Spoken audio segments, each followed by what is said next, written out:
আমি দেখেছি ৯ সদস্য বিশিষ্ট একটা সাংবিধানিক কাউন্সিলের ওনারা প্রস্তাব করেছেন রাষ্ট্রপতির হেডেড বাই প্রেসিডেন্ট, এবং এখানে প্রাইম মিনিস্টার, বিরোধী দলীয় নেত্রী, নিম্ন কক্ষের স্পিকার, উচ্চ কক্ষের স্পিকার, প্রধান বিচারপতি, বিরোধী দল কর্তৃক মনোনীত ডেপুটি স্পিকার। আমরা অবশ্য প্রস্তাব আগেই করেছি যে 2 হাউজেরই ডেপুটি স্পিকার বিরোধী দলের পক্ষ থেকে একজন করে হবেন, সেই হিসাবে 2 জন, এবং উভয় হাউজের মধ্য থেকে একজন।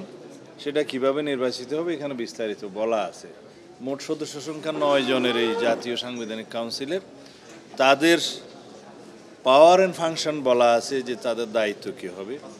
তবে এই সাংবিধানিক কাউন্সিল যখন প্রধান উপদেষ্টা নিয়োগ হবে না, পার্লামেন্ট ডিজলভ হবে, তখন পর্যন্ত এটা বহাল থাকবে। আবার যদি পার্লামেন্ট না থাকে, প্রধান উপদেষ্টা যখন নিয়োগ হয়ে যায়, তখন মাত্র 5 জনের একটা কমিটি হয়। সেই জায়গায় প্রধান উপদেষ্টা এবং আর 2 জন উপদেষ্টা, চিফ জাস্টিস এবং প্রেসিডেন্টের নেতৃত্বে, সেই জায়গায় থাকবে 5 জন, এবং তাদের দায়িত্ব এবং সময় থাকবে, দায়িত্ব একই থাকবে, সময় থাকবে পরবর্তী প্রাইম মিনিস্টার না আসা পর্যন্ত। নতুন সেনোরা, গাইনোকোলজিক্যাল সোসাইটি দ্বারা স্বীকৃত নিরাপদ ও সুগন্ধিমুক্ত স্যানিটারি ন্যাপকিন সেনোরা। আমরা কেন এর ধারণার সাথে একমত হতে পারিনি সেটা আগেও বর্ণনা করেছি, এখনো বলি। এইরকম একটি কর্তৃপক্ষ যেটা প্রস্তাব করা হয়েছে, তাদের যে ফাংশনসগুলো, তাদের যে দায়িত্বগুলো দেওয়া হয়েছে, সেগুলো এখন নির্বাহী বিভাগ কর্তৃক হয়, বিভিন্ন আইনের মাধ্যমে হয়, সাংবিধানিক বিভিন্ন প্রভিশনের মধ্য দিয়ে হয়। যেমন আপনারা দেখবেন নির্বাচন কমিশনের চিফ ইলেকশন কমিশনার এবং ইলেকশন কমিশনার সবাই, অ্যাটর্নি জেনারেল, সরকারি কর্ম কমিশন মানে পাবলিক সার্ভিস কমিশন, দুর্নীতি দমন কমিশন, এটা অবশ্য সাংবিধানিক প্রতিষ্ঠান নয়, এটা হচ্ছে স্ট্যাটিউটরি অর্গান।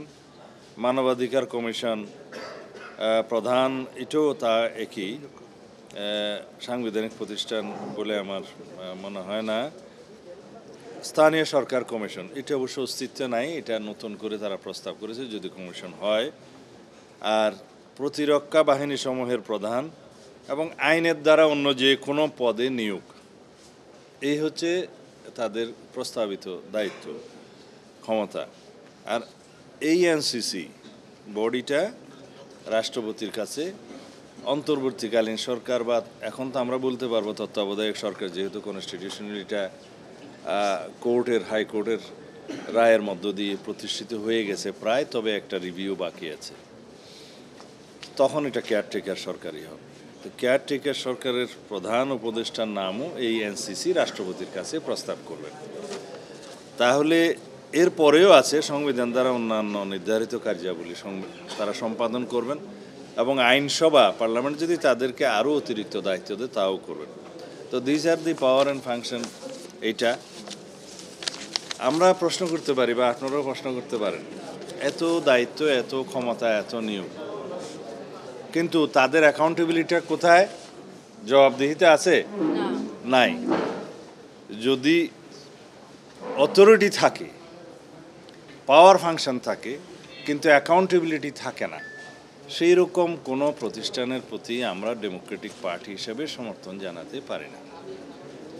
আরেকটা কথা হচ্ছে, এই ফাংশনগুলো সেপারেট করে আরেকটা অর্গান সৃষ্টি করার মধ্য দিয়ে কিন্তু একটা ইমব্যালেন্স সৃষ্টি করা হবে, এবং সেটার যুক্তি হিসাবে অনেকে বলছেন, ওনারা যারা প্রস্তাব করেছেন তারা বলছেন যে অতীত অভিজ্ঞতায় বলে যে এগুলো প্রধান নির্বাহী কর্তৃক নিয়োগের ফলে রাষ্ট্রের মধ্যে একটা অ্যানার্কির সৃষ্টি হয়, এটা অনেকে বলে, কিন্তু ব্যাপারটা ওইখানে নয়। আমরা কেউ হুয়েরার হয়েছে বলেই পুরা পার্লামেন্টকে তো বিলুপ্ত করতে পারবো না, পুরা নির্বাহী বিভাগকে তো আমরা দোষারোপ করতে পারবো না। আমাদের যেটা করা উচিত, রাষ্ট্রের মধ্যে একটি ভারসাম্যমূলক রাষ্ট্র কাঠামো, সমাজ ব্যবস্থা, রাষ্ট্র পরিচালনা ব্যবস্থা প্রতিষ্ঠা করা। সেইটা করার জন্য আমরা কি করতে পারি সেটাই আমাদের চিন্তা করা উচিত।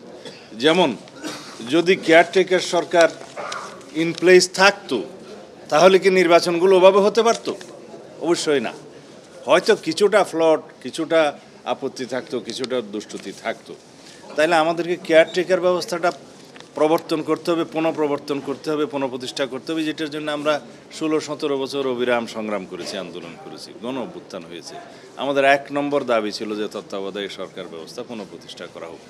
সেইটা যদি পুনঃপ্রতিষ্ঠিত হয়, যেটা হয়েছে অলরেডি, যদি আমরা নির্বাচন কমিশনকে প্রকৃতপক্ষে স্বাধীনভাবে, আইনিভাবে, কনস্টিটিউশনালি অ্যান্ড লিগেলি যদি ফাংশন করতে দেই, তাহলে এই দুটো জিনিসের মধ্য দিয়ে নির্বাহী বিভাগ এবং পার্লামেন্ট সম্পূর্ণভাবে স্বৈরাচারী হওয়া থেকে চিরতরে বিদায় নেবে।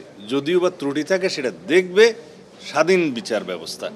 এই কমপ্লিট ইন্ডিপেন্ডেন্স অফ জুডিশিয়ারির জন্য আমরা যে এখন প্রস্তাব করছি এবং ধীরে ধীরে সব ইমপ্লিমেন্ট হয়ে যাচ্ছে, যদি একটা স্বাধীন বিচার ব্যবস্থা প্রতিষ্ঠিত হয় প্রকৃত অর্থে, যেটা এখন হওয়ার আশা করি এবং হচ্ছে দিনে দিনে, কিছু ভার্ডিক্টের মধ্য দিয়ে, আর কিছু কনস্টিটিউশন রিফরমেশনের মধ্যে দিয়ে, আর কিছু হয়তো তখন রেটিফিকেশন করতে হবে, তার মধ্য দিয়ে এটা হবে।